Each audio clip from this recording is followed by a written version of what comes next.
Leral.net, s'informer en temps réel. Site d'information exclusive numéro 1, www.leral.net. naa ni li fi xew tey damay ragal rek balaa muy sori candidat yu bëri def forfait kii na la sama ndigg day metti wala sama wet day metti waaye lii ma gis fii bàyyi ko Casamance bàyyi ko Tambacounda Kédougou bàyyi ko Matam bàyyi ko Saint-Louis bàyyi ko Louga ak Touba Mbacké te Kaolack ak may xaar dégg naa stade baa ngay toj léeg-léeg danay déglu télévision ma dégg ñu naan Macky defu fi dara nee nañu defu fi dara xanaa bu ñu dem Gambie du ñu jaar ci dingiraay Nioro Kër Ayib yéeg pomu Farafeñe dugg Casamance jël RN6 laata ñu ñëw ku ne xamoon na jafe-jafe Kaolack Fatick jafe-jafe Kaolack Kaffrine Koungheul jafe-jafe yoon Kaolack Gossas Diourbel loolu histoire la tey Kaolack Kër Waly Ndiaye Passy Sokone Karang kon duma wax tey ci loolu Nioro gi bu ma fi taxawee nangu ngeen yéen de newu leen Macky defu fi dara yéen de xamoon ngeen ravin yi fi newoon depuis l'indépendance xamoon ngeen jafe-jafe béykat yi looloo tax damay wax tey ci gerte gi ndax dégg naa même ci gerte gi nee nañu gouvernement bi cuune la ay bu cuune yëpp doon def li ñuy def bu cuune yëpp doon def li ñuy def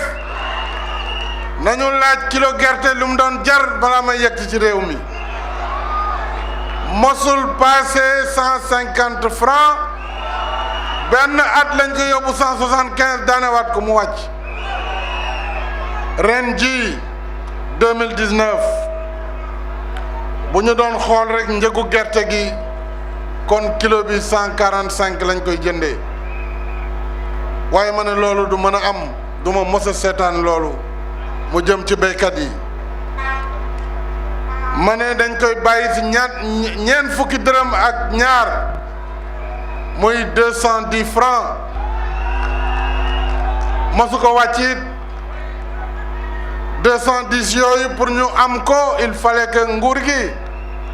liggéey li tax mu fay différence bi ñu def protocole état huilier protocole boobu ñaar fukki milliards état bi fay na ko pour que béykat yi mën a jëndee ñeent fukk ak ñaar yemul foofu exportation gerte gi maa demoon Chine 2014 waxtaan ak président bu Chine ne ko suñu commerce dafa am déficit Sénégal mënagul toll fi Chine toll waaye nag ginnaaw ñun gerte gi bëri na suñu réew bëgg naa nga jàppale ma gerte Sénégal di dugg Chine ñu liggéey si ak ministre de l'agriculture docteur Papa Abdoulaye Seck yëkkati toutes les contraintes phytosanitaires yi taxoon gerte gi mënul dugg Chine ñu def taxe à l'exportation ren daaw ñu ne dañ koy teggi parce que gerte gi bëri na bëri waaye boo xam ni huiliers yi rek mënuñu koo sottil il faut ñu exporter gerte gi 9 milliards de taxes état bi renoncé ko pour que ñu mën a exporter tey ji lu toll ci 367 998 tonnes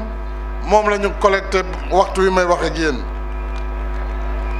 am na at yoo xam ne di avant 2012 at mi yëpp dañu dépassé 260 000 tonnes ñu jël lu toll ci juróom-ñeent fukki milliards ak juróom-ñaar bi traite bi ubbeeg léegi mois de décembre dugal nañ ko ci monde rural juróom-ñeent fukki milliards ak juróom-ñaar ça fait 97 milliards dont 35 milliards déjà que l'État a mis en place pour rembourser les OPS ak jënd lépp luy jiw pour déwén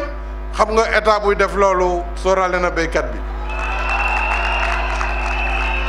waxtu wi 193 000 tonnes ci gerte exporté nañ ko vers la Chine ak l'étranger. huiliers yi jël nañu 147 000 tonnes. capital semencier ñu ngi ko fekk ci juróom benn junniy tonnes yoo xam ne sax mooy loolu tey jii ñu ngi ci plus de 55 000 tonnes de semences certifiées. Voilà li expliqué tey jii production record yi ñu am muy tollu depuis 2 ans successivement à plus de 1 432 000 tonnes d'arachide. wax ji loolu la kum neex nag mën nga weddi ndax ku taxaw diggu njolloor nga ne gisuma naaj bi kenn mënu ci dara kon nañ leen bàyyi ñu bañ a gis naaj wi waaye heureusement peuple bi wane na ko ci seen mobilisation Nioro wane ngeen ko